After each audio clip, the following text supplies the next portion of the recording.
Dr. Santhi Ganesh is one of my partners at the University of Michigan, one of the people I get to brag about getting to work with. She's the David Pinsky Professor of Cardiovascular Medicine. She's also a professor of internal medicine and human genetics. She's a director of the Michigan Biological Research Initiative in Sex Differences in Cardiovascular Disease, and she has many other titles and accomplishments. But sorry for the interruption. I think those are probably the most important. Today, she's going to talk about the genetics of FMD and SCAD and give us a 2025 research update and emphasize the power of patient participation. Dr. Ganesh. Thanks, Jim. Thanks to Pam and the FMDSA as well for the invitation to speak. I always love speaking about FMD, SCAD, and genetics, and it's what my lab is primarily focused on, and we're making some headway, and pleased to share some of these updates.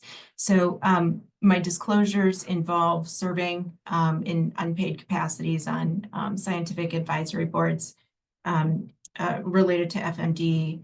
And the University of Michigan has filed patents on some of the tools we have developed, and I have research funding all from peer-reviewed sources.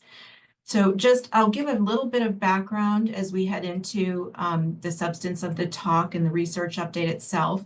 Some background on genetics and some of the terminology we use. In terms of genetics, we're usually talking about the DNA code, so the ACGT kind of code here. Let me just get my laser pointer.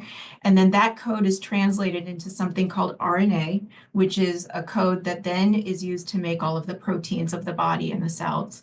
And so the transcripts or RNA, the proteins, and we have new genomic methods that allow us to do all of the genes across the genome at the DNA, RNA, and protein level. So it's a very exciting time to do this kind of research.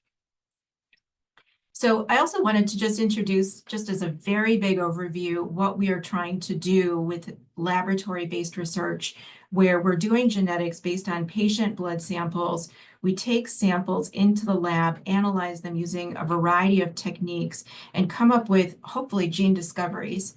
And then there's also this concept of from the laboratory or the bench, the research bench, back to the bedside, back to patients, where we're applying chemistry, biology, genetic methods to identify at a molecular level, what do we need to be thinking about? And at a cellular level, what do we need to be thinking about impacting? And can we develop new treatments that we then take back to patients? So this is sort of an iterative process, but this is the basis of a lot of the translational work that you'll hear about in my talk in the next one from Dr. Kovacic. So in our study at Michigan, what we've called the Arterial Dysplasia Genetic Study, MADGE for short, we're focused on DNA analyses primarily, but do a number of different genomic methods. We are creating a biobank of samples that consist of blood, saliva, DNA from these tissues, RNA, proteins, and actual tissue samples in the case that we can obtain these, sometimes biopsies of skin and so forth. And we have a number of health questionnaires and medical records. And so we've been at this for a while. For those of you who've been at the in-person meetings in Cleveland, we've come down from Michigan and collected blood samples, collected saliva samples. So I'm really pleased to be able to show what we've done with those samples, the research that has progressed. And this is the first level of patient participation that I wanted to highlight, that we've been able to take those samples and that information and make new knowledge out of it. So just as background, also trying to put together FMD and dissections. Think about, the person who's presented, for example, with SCAD, and that there's this strong association to FMD in many cases found after the initial dissection event, or in many cases we know about FMD and a dissection occurs. Risk factors for these sorts of presentations include hypertension and smoking, as well as genetics, both rare genes, the kinds that you think about as inherited, that we can test for with current clinical testing, or many common changes throughout your DNA code, that cumulatively enough of those changes add up and increase the risk. And we'll talk a little bit about that and what we know when we take those genetic variants and work them up into a score. And that those genetic risks for FMD and SCAD, migraine, cervical artery dissection, so carotid dissection, and to some extent hypertension overlap quite a bit. There were biological contributions with the sex differences of FMD and SCAD. 90% of patients being women were suspicious that reproductive hormones are involved in this. And then this is actually a sample from a patient enrolled in the study. It's a carotid artery dissecting aneurysm that was resected. And this was a nice view of kind of the thinned and thickened media loss compared to a normal control carotid artery, of the normal elastin rings and nice architecture of the wall that you can see here. And instead, a lot of collection of blue, which is collagen in this stain, and the pink is the muscle. And so that relationship between the cells and the matrix is not normal in its architecture or its function. And there are relationships of these findings in both FMD and dissections that we'll talk about.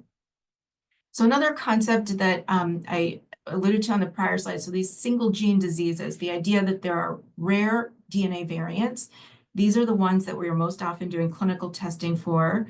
Examples would be Marfan syndrome with the FBN1 gene, vascular Ehlers-Danlos syndrome with the COL3A1 gene, and then the complex genetics where it's not any one gene that has a strong effect in it, but more accumulation of multiple changes, that when you have enough of them, the risk is increased. And then in both, you can have increased familial risk for disease. The relationship of that genetic variant to whether you will have disease is not a one-to-one. Not everybody with a pathogenic variant, for example, in the FBN1 gene develops all of the findings of Marfan syndrome.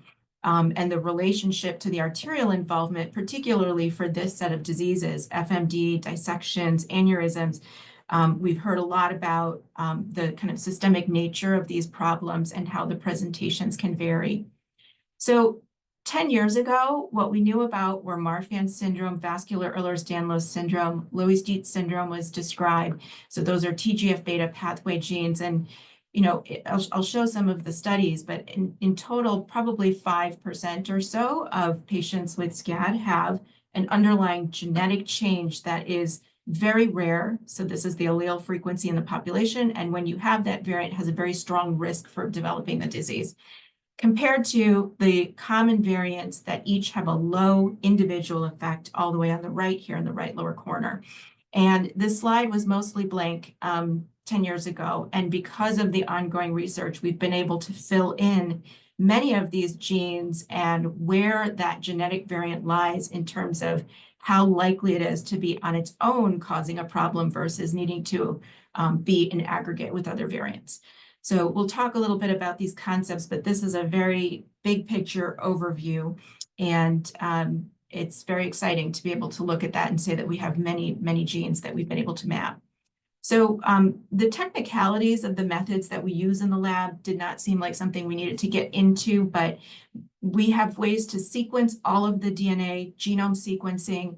There are methods to very efficiently find variants across the genome and do what's called genotyping. And we can statistically test across our case groups, so the group with FMD in this study here that I'm showing, and people who had no evidence of vascular disease who are labeled as controls. And what was exciting was, you know, from the USA-based studies on the left and the international studies on the right, when we put everything together, we were actually over 1,000 cases for FMD, which, you know, that was just something that came from all of the individual enrollments at the meetings in multiple registries. And we were able to put our data together and analyze it. And for the first time had, you know, an unbiased look across the genome to say what things are actually associated with FMD. And we found factor 1 had been a candidate locus that was verified a few years prior based on its association to carotid dissection. But I think, you know, seeing it in an unbiased way was really interesting. And I had the privilege of leading this study with Dr. Boitier-Nagy in Paris and with many of our colleagues who are here today and as collaborators. Similarly, for SCAD, I mentioned earlier in the Q&A that I've worked with the Canadian SCAD registry. We've built in a genetic sub-study, and those samples have been coming into my lab, but then similarly in Europe and many of the sites that were able to contribute data for the FMD, GWAS, and additional ones contributed for this one led by our European colleagues. And there are now 20 plus loci for FMD and SCAD put together. One thing that was very interesting to us is we published a paper from my lab last year looking at genetic influences on blood pressure according to biological sex. And there is a female-specific association in this collagen 4A1, 4A2 region that is not there at all in men. It's a flat signal.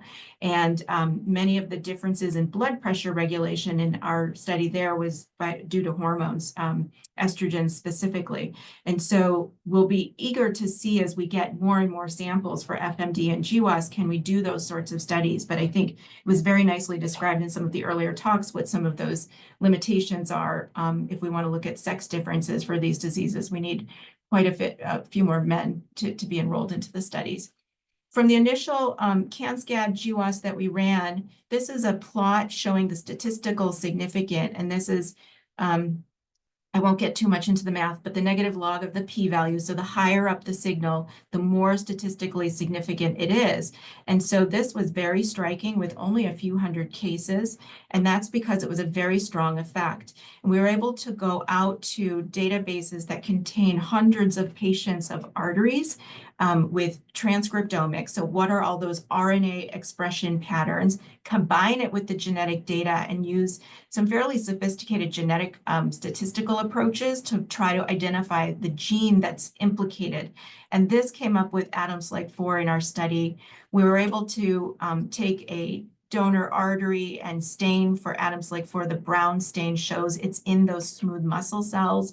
We then can use specific molecular markers to ask, is it actually coming from the smooth muscle cells? And so we stained for ACTA2, Adams-like 4, and we see it's the same cell making these things. So it's really coming from smooth muscle cells.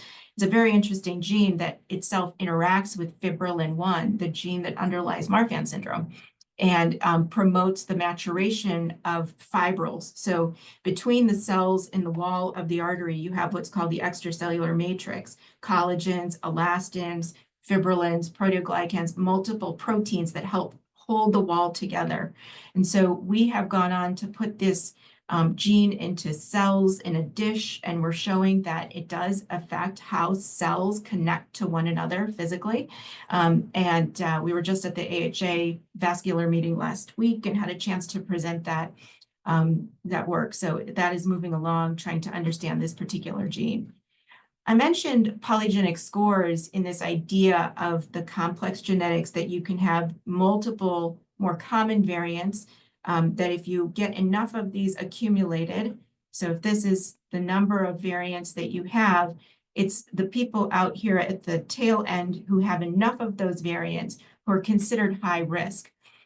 And so it's a weighted sum. It's a way to accumulate that effect over multiple of the changes.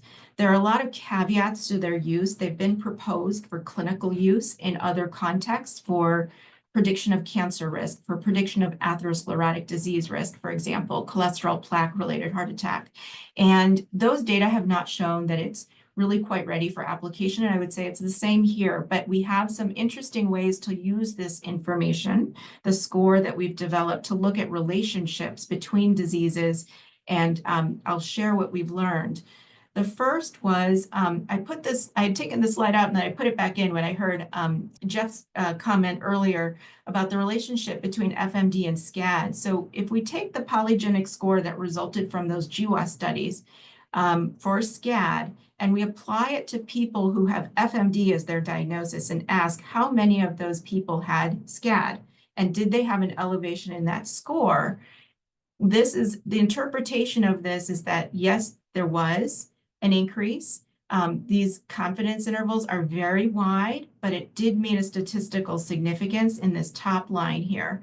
And so that is very intriguing to us. We also had studies this was from our 2020 paper with SCAD showing that the atherosclerotic and cholesterol plaque risk in multiple large-scale databases. So there's a program called the UK Biobank, a program called the Million Veterans Program, which is enrolled patients at the VA administration hospitals.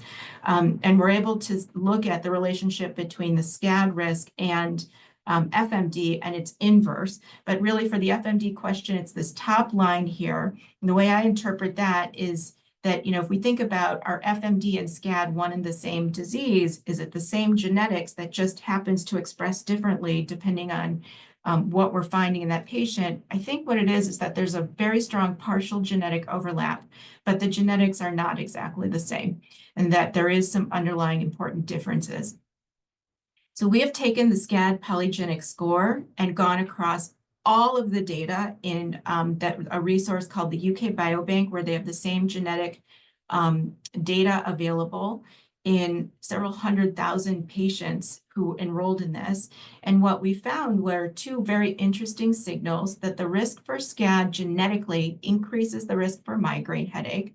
We know that these two things tend to co-occur in many patients, so we were not very surprised by that.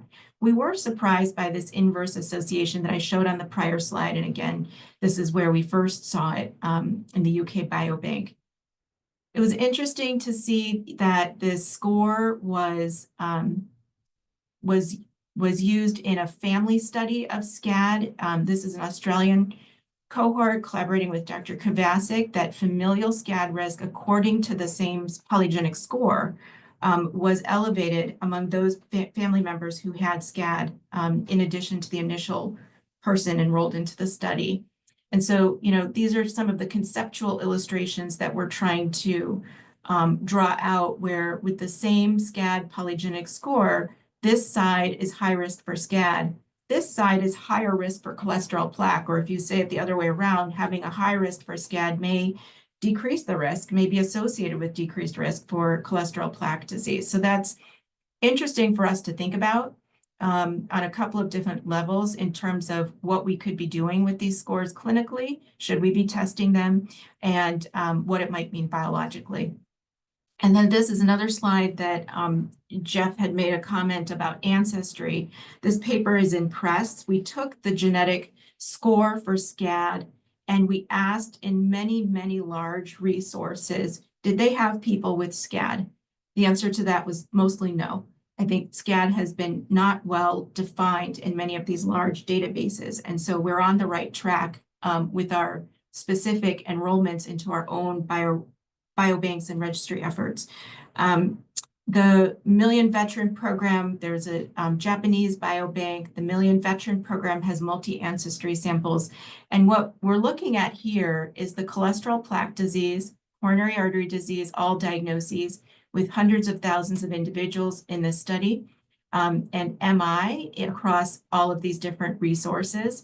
And what we see, again, is this inverse relationship of the SCAD PRS, as opposed to the UK Biobank, which was a European ancestry-based analysis that we had run. We see this now in many different ancestries, that there is this inverse relationship that's quite interesting. We did the same for migraine and all headaches. In UK Biobank, there are some individuals of non-European ancestry, and in the Million Veteran Program, and in another East Asian resource. And we see positive relationships with migraine headache across these ancestries. And so one thing I'll point out that we were a bit surprised by was the Hispanic group actually had perhaps even stronger associations to the genetic score. But my overall interpretation of these data is that there's no genetic evidence that these are acting very differently according to ancestry. These genetic variants, the score, seem to be aligning for CAD, MI, headache, migraine, as what we originally discovered. Whether it actually associates to SCAD, we'll need more samples to investigate that. So I'm happy to hear that in Dr. Kim's and iSCAD's efforts and others, that there are efforts underway to try to identify more patients. So the other way we've used polygenic scores is to look at familial risk of FMD. This is one of the questions I'm asked very frequently in the clinic, which is what is my family member's risk? What is my sibling's risk? What is my child's risk for disease? And we did look for FMD in 73 pedigrees. Alex Katz, a former postdoc in the group, did a very thorough, exhaustive review of over 500 family members, all of their charts, any imaging that was available was brought in and reviewed. And what we found was that the relative risk for FMD in daughters of individuals with FMD was increased. This is making certain assumptions again about what is the population prevalence.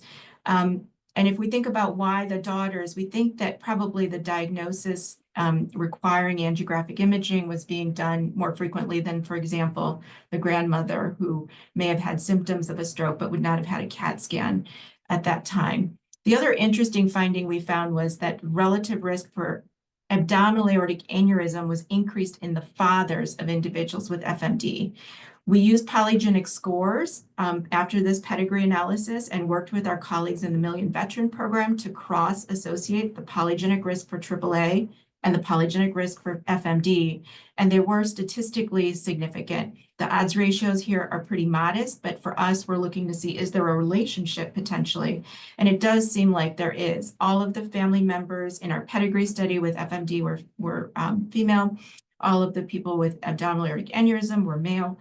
And so there are questions here about why might this be? What is that relationship about? What is the underlying vascular biology that we're very interested in? I'll briefly tell the story about this called 5A1 variant, an ultra rare variant that we identified in the collagen 5A1 gene in 4 people with a number of findings that suggested a very severe arterial manifestation. The variant that was identified changes a glycine residue at position 514 in what's called the triple helical domain. That's a very sensitive spot in the protein. And collagen 5A1 is a gene for what's called classical Ehlers-Danlos syndrome, which is a disease in which you have hypermobility of the skin, hyperextensibility of the joints, and atrophic scars. And we were able to do some ancestry mapping and showed that this variant had arisen many, many generations ago on a shared segment of DNA that was being inherited in each generation. And what the implication of that type of effect is that there are more potential carriers in the population. So this is one to keep on our radar. It was initially annotated as a VUS and now is a likely pathogenic variant based on this ancestry mapping. We won't have time to go through all of these studies, but this is just for SCAD. The question has been asked in many ways, is SCAD a manifestation of known vascular connective tissue disease? And across all of these studies spanning 5 or more years, we have a rate of 5 to 10% roughly with what we call pathogenic or likely pathogenic problematic variants in many genes that underlie vascular connective tissue diseases. And vascular Ehlers-Danlos syndrome, called 3A1, comes up frequently. There was a statistically significant association in an analysis we did out of SCAD on that. And Loeys-Dietz syndrome, Bart Loeys had published enrichment of these variants, as did this European study, and we did as well from SCAD. So those are the things we're thinking about. Just to very briefly touch on the genetic evaluations in the clinic, these are the features we're thinking about. What are the arterial disease manifestations? Are there recurrent dissections? Is there aortic involvement like we heard about in a couple of those research presentations? What is the pregnancy history? What is the surgical history? Are there wounds that had trouble healing? What does the family history look like in terms of a 3-generation pedigree, the burden of aneurysms, dissections, and FMD in that family, sudden death? For SCAD, we're asking about the extent in some cases, or was it proximal vessel involvement where we have seen more pathogenic variants? Is it recurrent SCAD? And then some of the arterial imaging patterns.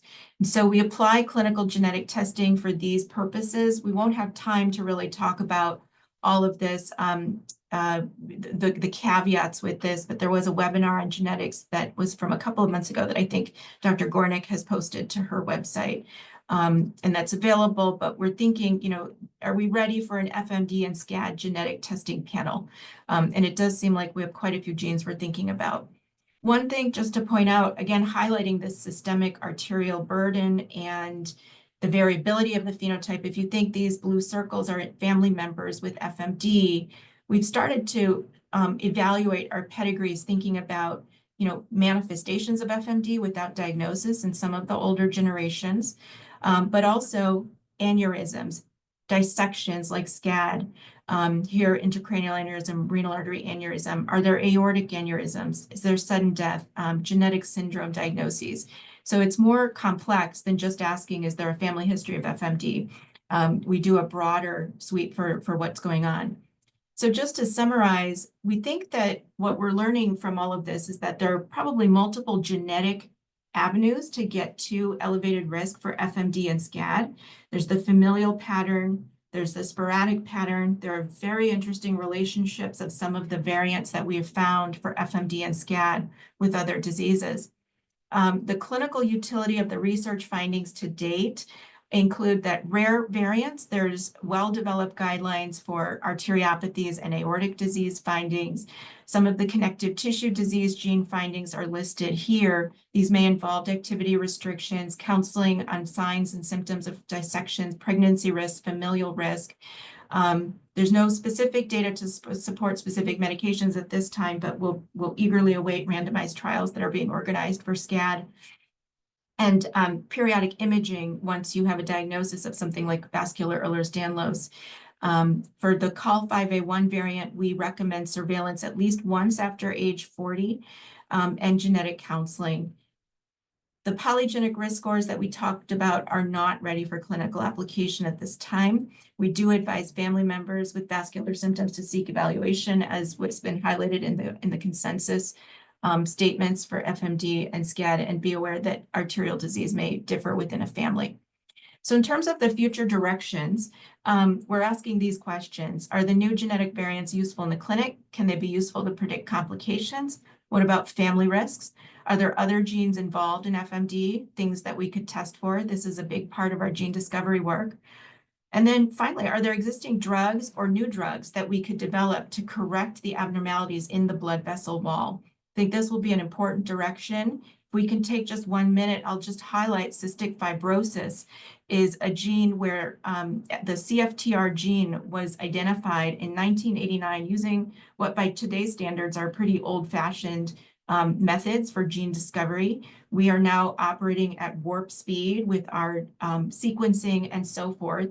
But this was such a key finding that told us about it is a problem in how fluids enter into the lung tissue. And what the underlying problem was led to the development of new treatments that are now being applied based on people with positive genetics and the findings of cystic fibrosis, and really substantial improvements in all of the key metrics that matter for that disease in terms of survival, lung transplantation, and need for hospitalization and prolongation of life. So I think there are just some examples that are incredibly inspiring in the genetics field. We are running this program, as I mentioned. The Michigan Arterial Dysplasia Program is a website where we're linking to the FMDSA and anyone who has resources for our patients. This is what the website looks like, and we have a QR code that will take you to the research site.